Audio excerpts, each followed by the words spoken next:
for the YouTube and my mother. There we go. No, sorry. Well, welcome. My name is Paul Medeiros, and the title of the paper is Two Objections and One Hopeful Proposal. Introduction. At the start of grad school, my AOS, or area of specialization, included philosophy of technology. The UC Berkeley philosopher Bert Dreyfus was recommended to me in a letter from the environmental historian Carolyn Merchant as someone whose interests in continental philosophy matched my own. Duke University professor Alistair McIntyre made the same recommendation in person. At his direction, I read the commentary of Dreyfus on Heidegger's Being and Time. After the millennium, I obtained the short book On the Internet by Dreyfus and listened to his auditorium lectures on existentialism, the professor, now deceased, recorded for remote learners. Two early books, What Computers Can't Do, published in 1972, and Mind Over Machine, published in '86, and the 2013 invited lecture for the Pacific Division of the APA show Dreyfus maintains an unchanged argument with respect to artificial intelligence, the impossibility of genuine AI, for one, and the possible contributions of what I will call limited AI on the other. As given in the 2013 lecture, the academic story of Dreyfus is humorous, dramatic. The Harvard grad student disenchanted with analytic philosophy, making house calls on Europe's celebrated intellectuals. The MIT lecturer with the resources of Heidegger and Merleau-Ponty admonishing computer engineers, or the same lecturer sitting for a game with the newest intelligent chess engine and losing, or his scholarly contention that the path to AI begins with Socrates, Plato, and the unbridled commitment to explicit knowledge and definitions. From the academic standpoint, the best of the publications is Mind Over Machine, co-authored by Dreyfus and brother Stewart. For Dreyfus, the objection to AI first arises in response to the irresponsible exuberance of computer engineers who, in their labs and public statements, envisioned and boldly predicted computers truly thinking. For Dreyfus, these efforts are misguided, misleading. But I conclude the objection of Dreyfus and his brother Dreyfus is too modest. In particular, concessions to limited AI are wholly unsatisfactory for anyone committed to their insights. 2 centuries prior, two brothers attended the same college north of the Charles River as Bert.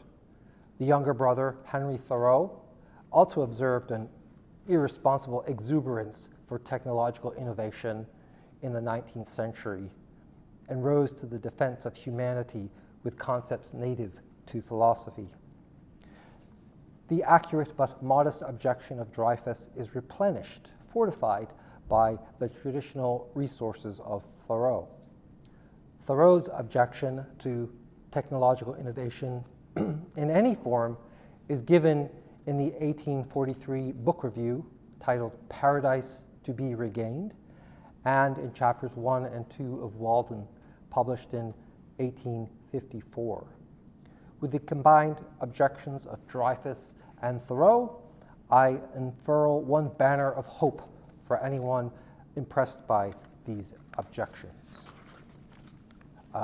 Bert's objection first. With a nod to Heidegger, Dreyfus claims exuberance for designing and building an autonomous thinking computer, or genuine AI, is nourished by the headwaters of European philosophy and its inexcusable misunderstandings of thinking and learning.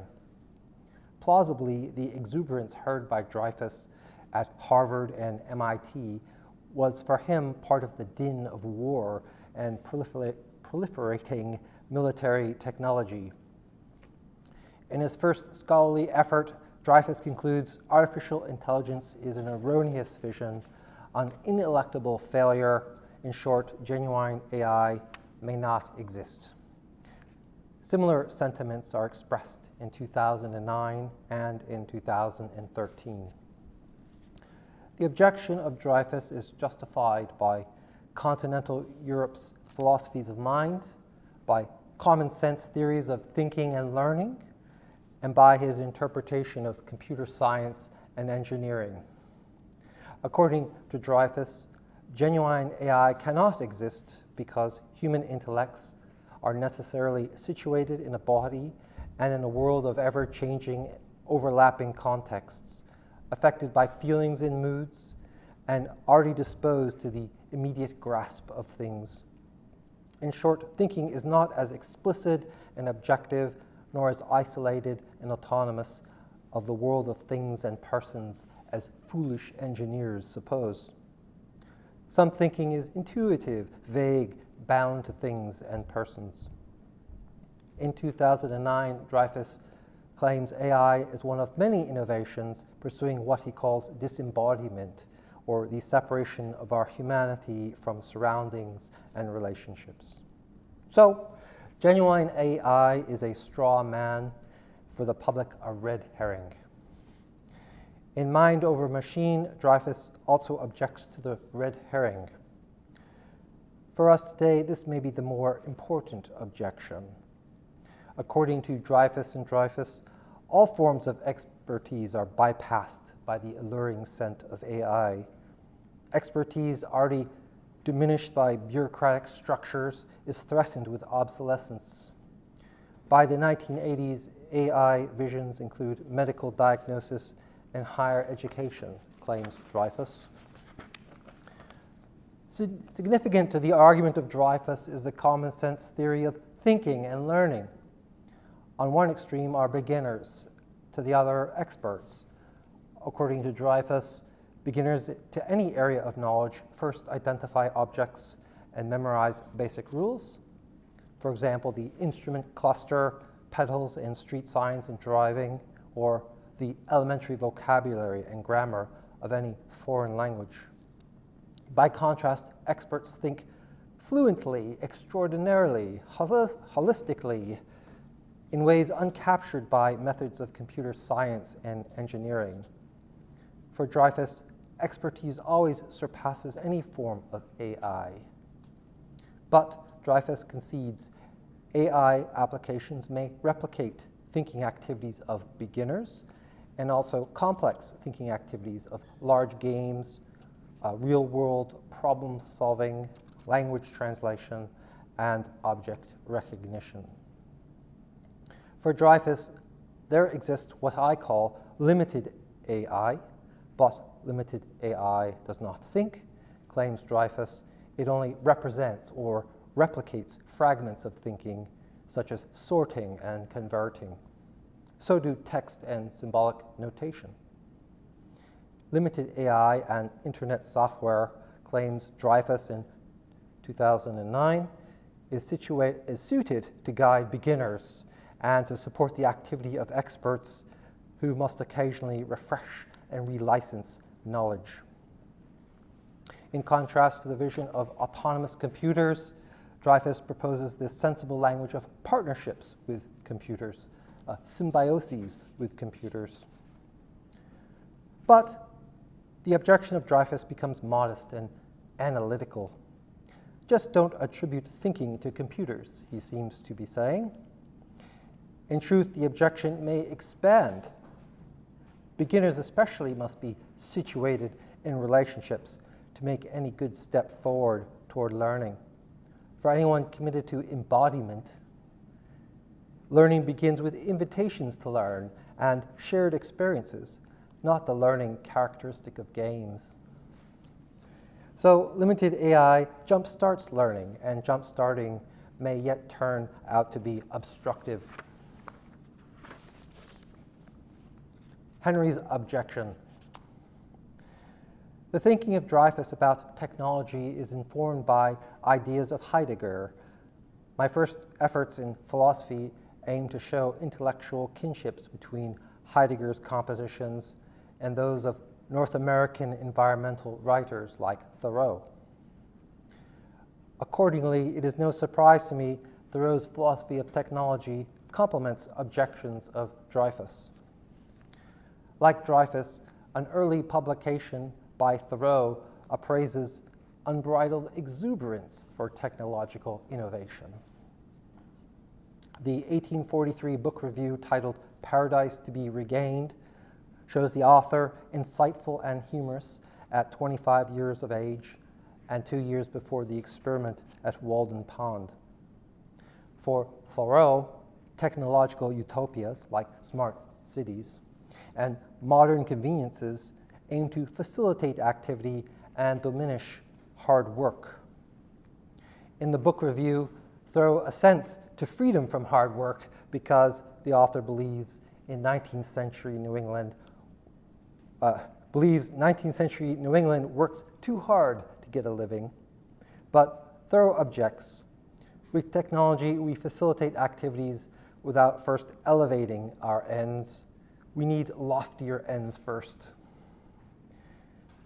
Otherwise, modern conveniences impel us toward what for Thoreau is the lowly and diminishing goal of a mere secure living.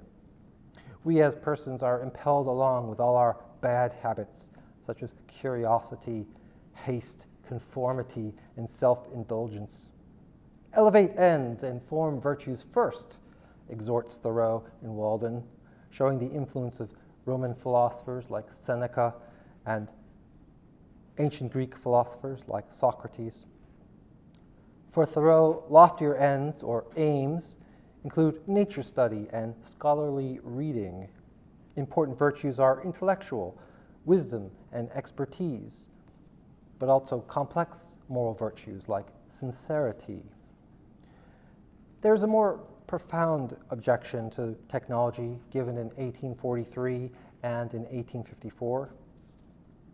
For Thoreau, there exist hidden costs for any modern convenience, an insight justified by the resources of traditional philosophy. For Thoreau, as for Aristotle and Aquinas, any human person is both intellect and will. The will or heart participates in knowing and thinking, but is also the source of our intentions and wishes. For them, no action is truly a complete human action without some knowing and willing. Since any modern convenience exceeds my knowledge and diminishes willing, these human powers slumber, claims Thoreau. For him, this culminates as the subordination of my humanity, similar to the disembodiment that Dreyfus sees. For Thoreau, any modern convenience like public transportation or telegraphs commits me to the common good with its obligation to conform and its unsolved injustices. Better to exercise conscience, to practice thinking activities deliberately, to will commitments and efforts, claims Thoreau. The objection may be expressed in the terms of eudaimonic ethics. Modern conveniences carry life costs. In short, limited AI may be evaluated in light of flourishing life. For anyone thinking like Thoreau, any activity now replicated by computers is choice-worthy in itself and part of the necessary effort toward lifelong commitments such as learning. For his part, Thoreau recorded myriad observations of nature, organized these in elaborate charts, and wove his insights into narratives painstakingly edited for publication. For him, these clerical activities populate the elaborate journey to expertise, also championed by Dreyfus. For Thoreau, the first step to evaluating modern conveniences for a human life is the area of practical philosophy he calls economy. I deliberate to decisions about what means are necessary to my living and what means complicate and escalate my living. By my living, Thoreau means the set of activities composing day-to-day life. Living simply, he claims, leaves ample room for loftier ends. Conclusion. For Dreyfus, the vision of genuine AI is erroneous and antagonizes expertise and also forms of thinking uncapturable by sophisticated computer programming.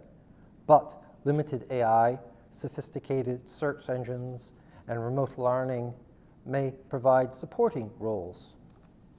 For Thoreau, technological utopias like smart cities pursue the gratification that accompanies a secure living. Modern conveniences diminish both intellect and will. For anyone thinking like Thoreau, 20th and 21st century AI is yet another modern convenience to relinquish. But the ultimate message of Walden is hope. For Thoreau, there exist whole forests and swamps of human life unexplored. Thoreau's 19th century proposal for hope complements that of Dreyfus, who, in 2009, states he wishes to dispel the gloom. Limited AI performs uncanny computations with intended and unintended inputs of users, accumulated inputs of all other users, inputs from auditory and visual sources, and the amassed information of the internet. We should note the existence of pseudo-AI, those softwares and devices who give the appearance of thinking and personhood without necessarily sophisticated programming. Also note the myriad activities conducted by unaided persons like Thoreau, which AI now replicates. For example, sorting, notating, and converting. Hopeful is a more inclusive definition of artificial intelligence. Artificial intelligence is any subordinate rational activity done by human effort or replicated by computer or text or machine, in ordinary language, busy work. Busy work is something subordinate to loftier ends. Limited AI indicates areas of busy work, thoroughly mastered and mapped out by humanity. The accumulative efforts of past generations, beginners and experts, and ambitious programmers. For example, new applications identifying bird species by auditory samples consummate generations of bird watchers who meticulously identified avians by sight and sound. But we should assert this is only busy work, performed in preparation for something more elaborate and complete. With Thoreau and Dreyfus, we may experiment to go beyond the busy work of AI and onto expertise. New software generates college essays, poems, and songs in response to command requests. Surprising, ordinary writing tasks are now identified as busy work. So envision loftier tasks, improvised spoken composition, or collaborative writing, or montage compositions in the style of 19th century Romantic authors like Thoreau. Some limited and pseudo-AI devices impart to users the appearance of authority and personhood. For example, the GPS mapping devices in cars omit vocal commands. But notice, it does only busy work. It ought to be subordinated and not subordinating. So experiment creatively to keep technology in its place. For example, use AI devices together with other persons and at gatherings, in contrast to isolated occasions in which the human will, according to tradition, is disposed to observe any AI as authority and person. Transcribing software is a good candidate for creative experiments, and Alexa, the digital disc jockey, is fun for party games. Finally, there is hope in temperance. Temperance, the virtue traditionally assigned to activities of touch and taste, but also brought to any form of enjoyment. Limited AI, pseudo-AI, and new devices are enjoyable, engaging. At some point, any learning stops and the will loses its elasticity. Bad habits emerge. So, temperate persons power down devices for a season at least. It is a worthwhile life experiment. Thank you. Paul, some questions?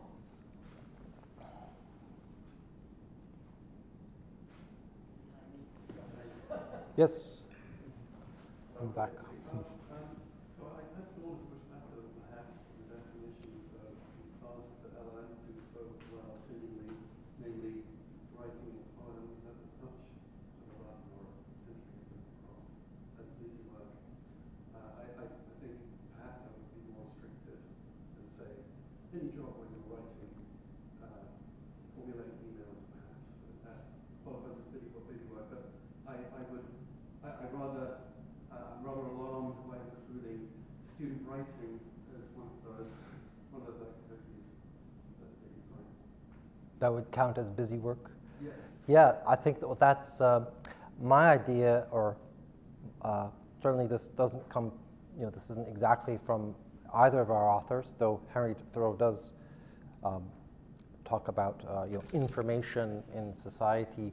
But one idea is that there's research sources that are readily available, and perhaps students in general, that's a large generalization, have writing competence that wasn't there 50 years ago or 20 years ago.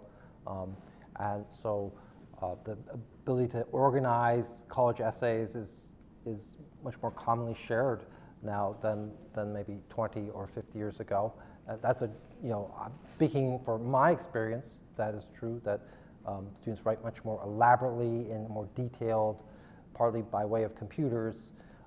So is more the organizational tasks of writing, for example, a college essay, are in a way a kind of busy work. And of course, studying and taking citations and so forth. So many of the areas of writing are organizational or clerical. And so in the conclusion, my idea was that, why would it be possible that we can write texts, or text can be formed by AI software, is because those tasks are thoroughly understood and mastered in general by like a fact of our society, being committed to public education.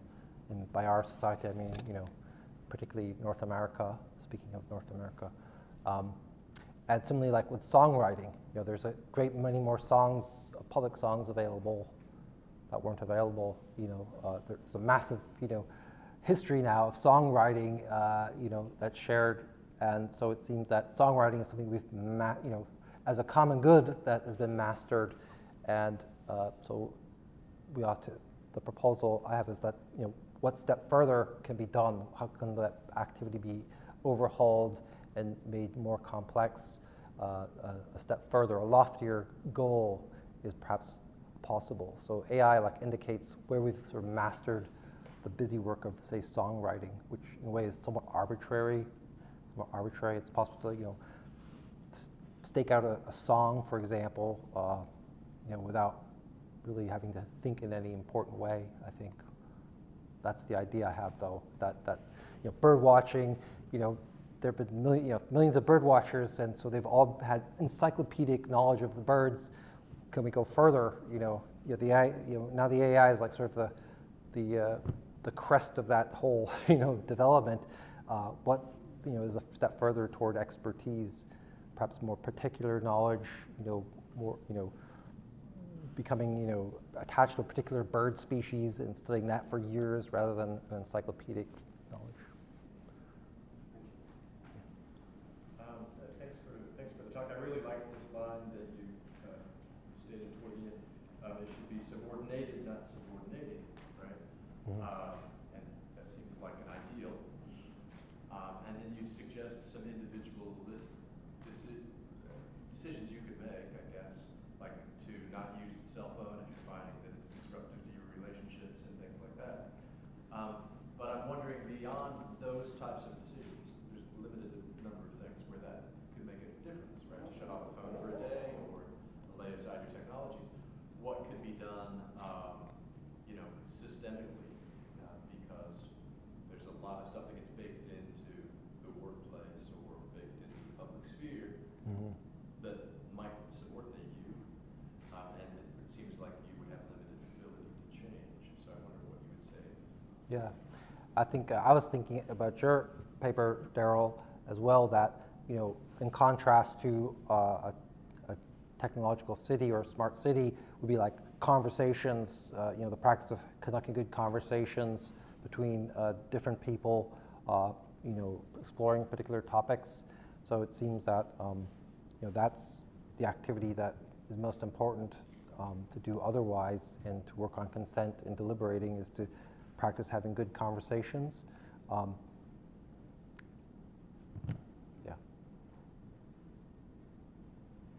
And it's possible that technology could be subordinated in those cases, like as a kind of transcriber or maybe a recorder of some kind. There's a person in the back there. Yeah, so I enjoyed the paper. It said this, I just missed it, but it seemed like you take all work, if it's really work, it's busy work, or it's work something we like to liberate it from. Is it redundant to call it busy work? I mean, Adam Smith made this point. I have the wealth nations of another one, but where you got a bunch of kids, they've got jobs to do, assigned, right? And they're always trying to come up with some sort of technique that will speed it along so they can go play, or whatever the case is. It's just natural human nature to do Right. this. And that the goal then of AI is to free us from these all drudgeries, right? Right. Now, I couldn't tell from your view whether that would be a throw or be a good thing or not. It would take at least Yes. personality traits. Yeah, certainly I intended to be representing the views of the authors and thinking like in their register or representing their register. And I think on the one hand, like a thinker like Thoreau does think of those busy work activities as inherently valuable and as like on the path toward expertise. I do think Dreyfus adds to this idea that perhaps that expertise, the busy work becomes unnecessary. Like in a way, one becomes independent of the busy work. So like a teacher, an expert, accomplished teacher won't need to spend as much time like doing their accounting of the class and preparing their notes and doing their scholarly activities, because they have achieved a kind of a comfort and understanding of the classroom and the materials. So I think there's a goal of being like over and above the busy work. And so perhaps we're losing the argument that's, or an idea expressed is that we do need to do that busy work in order to work toward expertise. And perhaps by having that done for us, we're losing a part of the journey toward expertise. Would you say expertise is inherently, I don't know if enjoyable is the right word, or self-gratifying? I can imagine that someone acquiring expertise would still view the activities as drudgery, because as an expert you're expected to perform certain behavior. That means your expertise has been relied on by others. It's a burden on you to perform. Are there even some things at which you have achieved expertise you'd rather eschew and say, oh, you said, be free from it? Yeah, I think I certainly like it's in the scientific world often like the persons who are up and coming do the busy work as part of their learning process, I would think, and that the expert, having done that, no longer has given that work to the people who've come on board, and they are sort of functioning on a different level, socially. Perhaps many experts like at higher education are involved in the community of scholars rather than working on data, for example, or research and so forth. So, so that I think that, according to perhaps Dreyfus more so than Thoreau, the expert sort of transcends the tasks which AI can replicate, and presumably has a passion and a commitment to that expertise that includes the pleasure and enjoyment of that activity. So just to follow up on that, right? So Yeah. I